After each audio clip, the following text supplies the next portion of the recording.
Hello, folks. I am Alan for today's news. I will be reading and speaking about the world news, interesting news, news to keep you entertained, and news to keep you informed. And what I got for you right now is, first of all, what I heard today is Nikki Haley is planning to put her bid in for president. We'll see how that goes. Anybody's better than Biden. Anyway, what I got for you today is from Newsweek. Russian politician says it's time to admit real reason for Ukraine war. Russian state uh, Duma member Audrey, whoever the last name is, called on the Kremlin to admit the real reason for the Ukraine invasion during a recent appearance on Russian state TV. After launching the war last February, Russian President Putin has offered a number of reasons for invading Ukraine. He can't make up his mind. He has argued he is only trying to liberate Donbas, a separated region in southeastern Ukraine with ties to Russia. He has also said he aimed to remove Nazi from the Ukrainian government. Well, Biden acts like a Nazi. So what he's talking about. Despite Ukraine President Zelensky himself being Jewish. Most world leaders have condemned the special military operation, arguing it lacks real justification beyond Putin's ideal goal of retaking Ukraine's territory. But the Kremlin has maintained its stated goals nearly 1 year after entering Ukraine. This one person here argued Putin should finally own up to why he launched the Ukraine invasion during the Russian state TV appearance. The Kremlin has cracked down on free press amid the war, meaning the television news show largely serves as Putin's propaganda. His remarks were translated and posted to Twitter by journalist Julia Davis, who regularly track Russian state TV. We should shut down the topic of Ukraine for good and admit that the Nazification and demilitarization will shut down Ukraine as a project once and for all, he said. It once existed, but it is no more. That's what Putin said on his television, propaganda television. He continued to assert that there is no Ukraine and that the country is actually a territory of Russia. He described retaking control of Ukraine as the most important thing to accomplish today. And there's more to read if you want to read about it in my description box.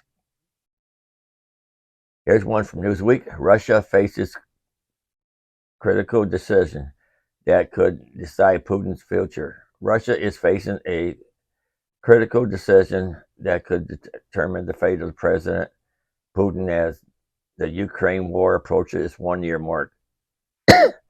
Putin is facing a central dilemma as his military, which for months has struggled to make progress against Ukraine, appears to be building up fortification. According to the British Minister of Defense, Moscow must decide whether to prioritize preventing a Ukrainian breakthrough in the region or migrating their secession in Luhansk, I don't know how to say that town, which plays a central role in Putin's justification of the war, as it is among two oblasts that make up Donbas. Anyway, you can read the rest of that in my description box if you want. There's one from the Moscow Times. I didn't say they had a Moscow Times. Elite Russian Marine unit massacred near Ukraine, Vuhledar, and an elite Russian naval infantry unit made up of mostly mobilized troops has suffered a crushing defeat near the eastern Ukraine town of Vuhledar. Russian media reported Monday, citing one of the survivors. The 5,000-strong 155th Guards Naval Infantry Brigade has been nearly destroyed after it lost up to 300 Marines per day in Russia's assault on the coal mining town, according to comments by the Ukrainian Defense Forces. A surviving Marine who spoke with the 7x7 region news site said the losses were so severe that one landing assault company had only 8 men remaining, while many others were taken prisoner. Those who survived were said to be deserters. The unnamed Marine was quoted as saying, estimating the brigade's losses at 500 or more men killed.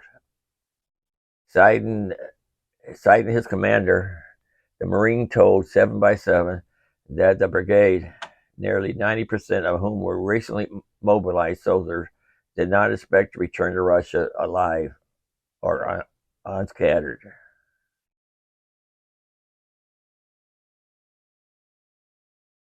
Anyway, you can read the rest of that in my description box if you like. Here's one from Forbes. The Ukrainians are converting worthless Russian tanks into priceless engineering vehicles. The Ukrainian army finally has found a good use for at least some of the dozens of ancient Russian army T-62 tanks that was captured. The Ukraine has begun converting some of 1970 vintage tanks into engineering vehicles. It's a great idea. Tackle armored engineering vehicles, armory recovery vehicles, or ARV, is a case. We are useful and almost always in short supply. A T-62 base recovery vehicle is far more valuable than a T-62 tank is, especially to the Ukrainian army, which went into the current wider war with far too few ARVs. There's evidence on social media that at least 2 captured T-62 undergoing conversion into ARVs at workshops in Ukraine. The process involves metalworking, lifting off the tank's 8-ton turret and fitting in its place a heavy-duty winch. And see, it said here, ARVs follow tanks into battle. When the tank gets immobilized, either the enemy fire on an unhappy encounter with mud or a ditch. The ARV crew, brave gunfighter, and artillery barrage to winch the tank to safety. So, in other words, if the tank gets stuck in a ditch or something, they use the ARVs, converter tanks, to pull them out of the ditch. They're like little helpers, I guess. And you got to read the rest of that in my description box. Here's one from Radar Online. Intelligence reveals, official reveals at least 100 Russian sleeper cells in the United States under Putin's order. Murderous Russian madmen. Putin is wrapping a secret war against America right under our nose. Radar Online has learned. Sources confide the FBI and CIA counterintelligence specialists believe there are at least 100 active Russian sleeper cells hiding in plain sight across the continental U.S. and are already suspected of violent attacks on the American homeland. The Kremlin agents aren't only living in Russian enclaves in American cities. They're likely to be your next door neighbor, your local shop owner, even your friend, cautioned one intelligence professional. Even more alarming, the Department of Homeland Security shockingly revealed Putin's moles have already burrowed into critical infrastructure, including American power grids, water faculties, and gas pipelines. So that means they got spies here, and they could be working for the power company, the water company, and the gas company.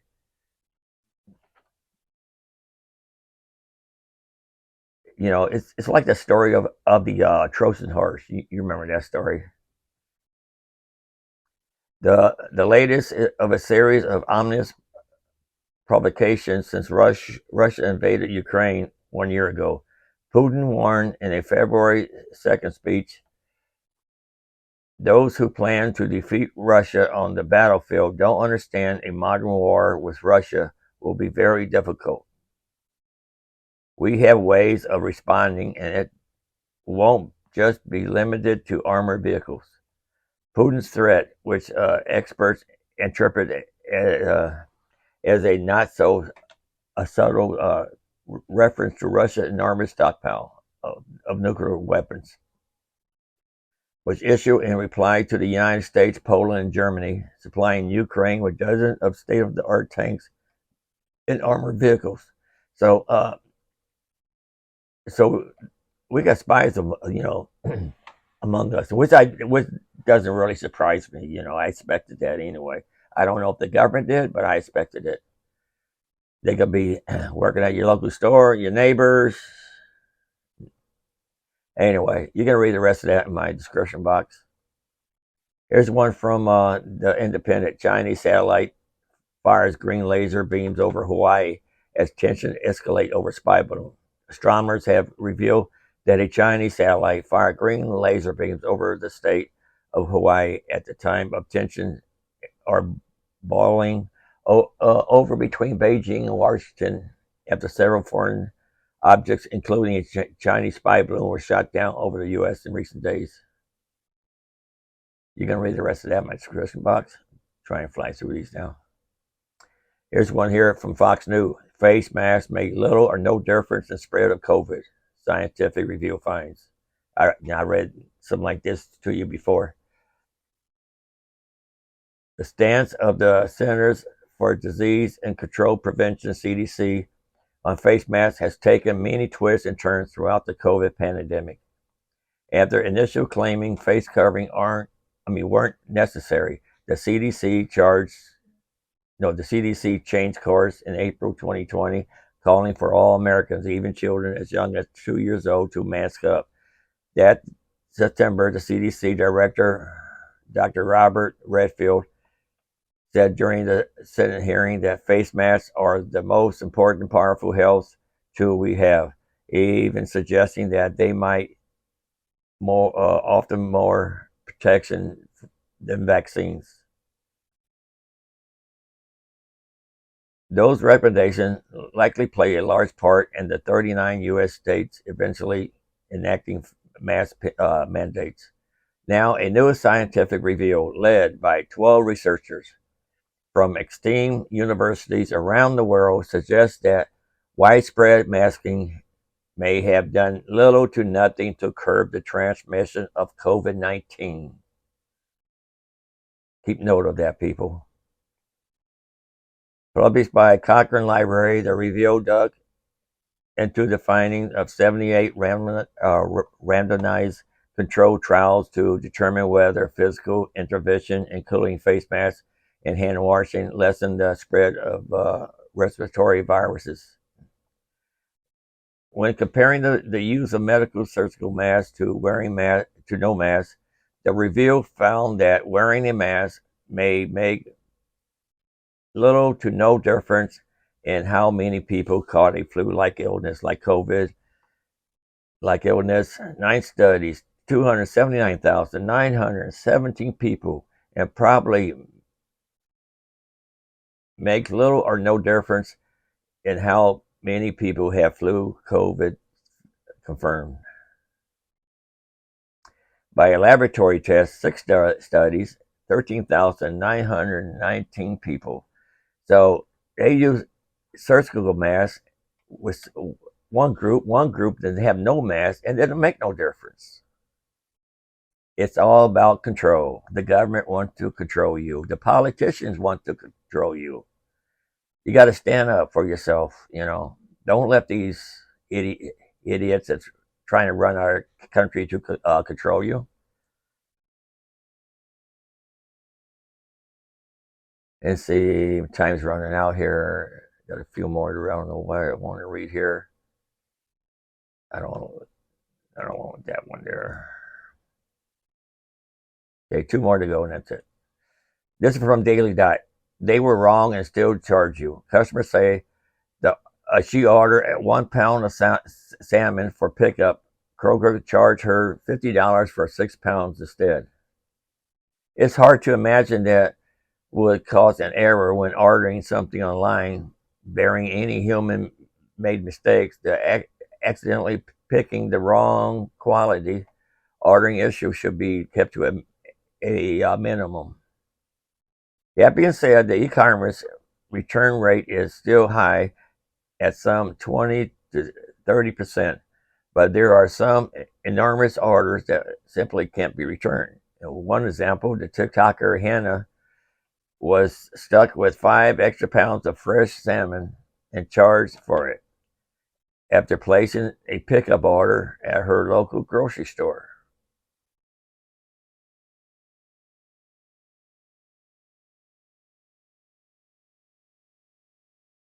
Yeah, right there. This is what I wanted, okay? This is the pastels, and this is what I got. Anyway, she was showing the picture of a salmon. You can see it in my link. The Kroger pickup decided I'm eating salmon for a month. She wrote over the clip, which is set to a proper sound of a woman crying about her nails, then transition to a screenshot of the Kroger website, which showed a 1 pound package of salmon fillet. This is what I wanted. So she ordered 1 pound, and Kroger sent her 6 pounds for $50. When you order online, be careful what you order. Always double check. And here's my last one here from the Daily Dot. Don't buy from Ashley Furniture. Customers say Ashley Furniture signed him up for several credit cards weeks after buying a living room set. A user on TikTok has gone viral after claiming that Ashley Home Store signed them up for several credit cards without their knowledge. I'd be taking them to court. In a video over the 541,000 views, TikToker user Uncle Billy John Jr. writes the following. I bought a living room set from Ashley Furniture, and about 3 weeks after it was all done, the salesperson signed me up for several credit cards without me knowing about it. When I confronted the district manager, he said he would make it right, but instead ghosted me. And the caption he adds, true story, don't buy from Ashley Furniture unless you want to be signed up for credit cards without your knowledge.